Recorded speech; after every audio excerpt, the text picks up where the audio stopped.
रामचरितमानस जी में छंदों का विधान मानसकार ने लिखने को तो लिख दिया, भाव भेद रस भेद अपारा, कवित दोष गुण विविध प्रकारा, कवित विवेक एक नहीं मोरे, कवित्व का मुझे थोड़ा विज्ञान नहीं, सत्य कहूं लिख कागज कोरे। मानस बालकांड। लेकिन जितने कवित्व का ज्ञान गोस्वामी जी को है, कविता के भाव भेद रस भेद जो भी, उतना ज्ञान और किसी ग्रंथकार को शायद ही हो सकता है।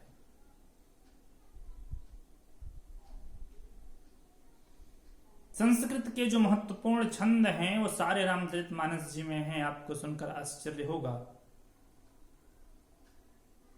रामचरितमानस जी की भाषा अवधी है, लेकिन संस्कृत साहित्य के महत्वपूर्ण छंद रामचरितमानस जी में लिखे गए हैं।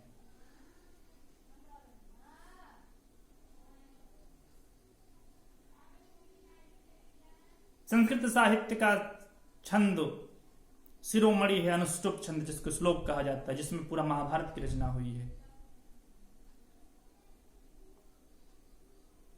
श्लोक के लिए एक सूत्र है, पंचमम लघु सर्वत्र सप्तम द्विचतुर्थयो गुरु खस्तम च जानीयात से सुना नियम। श्लोक के 4 चरण हैं। चारों चरण में जो 5वां वर्ण होगा पंचम लघु सर्वत्र, सदैव लघु वर्ण होगा। दूसरे और चौथे चरण में 7वां वर्ण गुरु होगा, और शेष वर्णों के लिए कोई नियम नहीं है। यह अनुष्टुप छंद का लक्षण है श्लोक का। और मानस जी का मंगलाचरण जब प्रारंभ होता है, वर्णानाम अर्थ संज्ञानाम रसानाम छंदसामपि मंगलानाम च करतारौ वंदे वाणी विनायकौ। इस सारे मंगलाचरण को स्वामी जी अनुष्टुप छंद से शुरू करते हैं। भवानी शंकरौ वंदे सदा विश्वास रूपिणौ अभ्याम विना न पश्यन्ति सिद्धा स्वांतस्वरम। अभी मैं दिखाऊंगा गोस्वामी दास जी की मति कितनी प्रबल है, बुद्धि कितनी तेज है, कौन सा प्रसंग है, संस्कृत साहित्य का कौन सा छंद आना चाहिए। गोस्वामी दास जी ने उन सब का ध्यान रखा, भले भाषा अवधि हो मानस जी की मुख्य भाषा। जब बालकांड के आगे पढ़ेंगे, नाना पुराण निगमागम सम्मतम यद रामायणे निगदितम क्वचित् अन्यतोपि, तो ये सारे छंद वसंत तिलिका में लिखे गए हैं। उक्ता वसंत तिलिका तब जा जुगौ गए। इस प्रकार के छंद लिखना काफी कठिन काम है। तब जा जगौ गह सूत्र है। तगण हो, फिर भगण हो, जगण हो, और फिर 2 गुरु हो, तो छंद का एक चरण पूरा होगा। गिन लीजिए मात्रा। नाना पुराण निगमागम सम्मतम यत् रामायणे नियतित क्वचित् अन्यतोपि।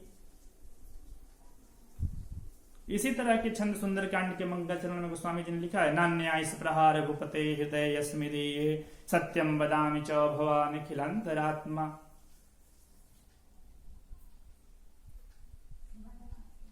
मानस जी में पहला छंद अनुष्टुप छंद, दूसरा बसंत तिलिका जो काफी कठिन छंद है।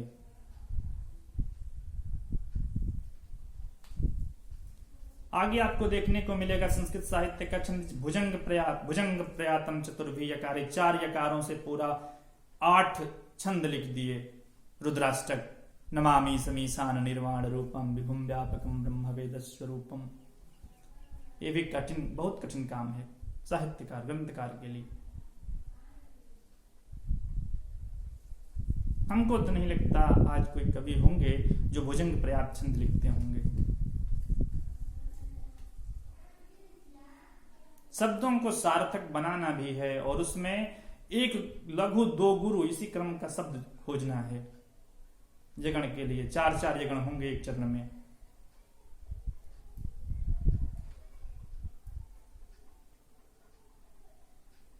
उसके बाद आप देखेंगे मानस जी में तो मालिनी जैसे कठिन छंदों का भी प्रयोग हुआ है। अतुलित वलधाम महेम शैलाभ देहम,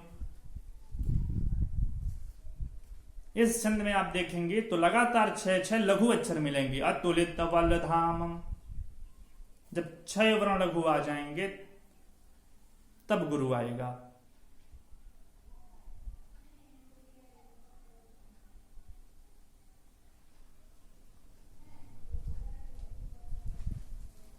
मालिनी छंद।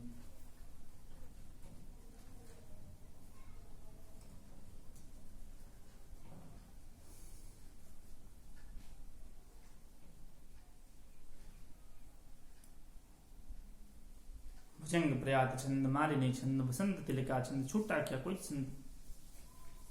वर्णिक के जो मुख्य मुख्य छंद हैं कोई छूटे नहीं।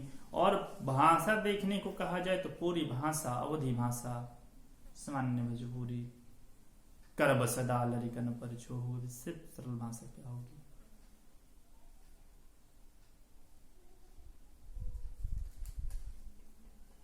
और चाहते गोस्वामी जी तो और किसी छंद को चुन सकते थे, चौपाई ही क्यों चुने? चौपाई, दोहा,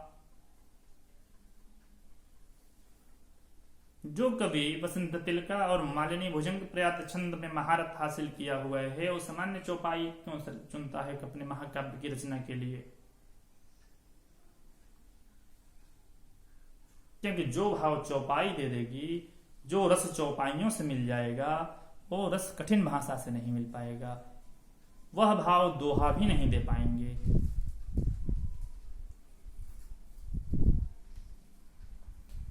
क्योंकि जो लास्ट के 2 गुरु वर्ण हैं चौपाई के, वो चौपाई को सरस बना देते हैं।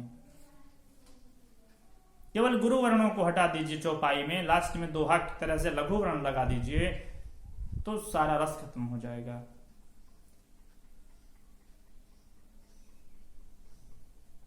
तो मानस के छंद पर अगर चर्चा हो तो मानस में 8-9 प्रकार के छंद हैं। अनुष्टुप छंद है, बसंत तिलका छंद है, मालिनी छंद है, भुजंग प्रयात छंद है, उसके अलावा हिंदी साहित्य के छंद सोरठा है, दोहा है, चौपाई है और हरिगीतिका छंद है। कितने छंद? हरिगीतिका आप पढ़ेंगे जैसे 28 मात्राओं वाला वर्ण है हरिगीतिका। सन्नमान सुर मुनि बंदी बैठे, उतर दिशि देखत भय, न बदोरी खग मृग भूरि भागे, विकल प्रभु आश्रम गए, तुलसी उठे अवलोक कारण, काह चित सचकित रहे, तेहि समय तब समाचार की रात कोलन आई तेहि अवसर कहे। जब अयोध्या कांड की बात होगी, अयोध्या कांड में छंद विधान, तब आपको बताएंगे गोस्वामी दास जी ने कितनी प्रखर बुद्धि का प्रयोग किया है अयोध्या कांड।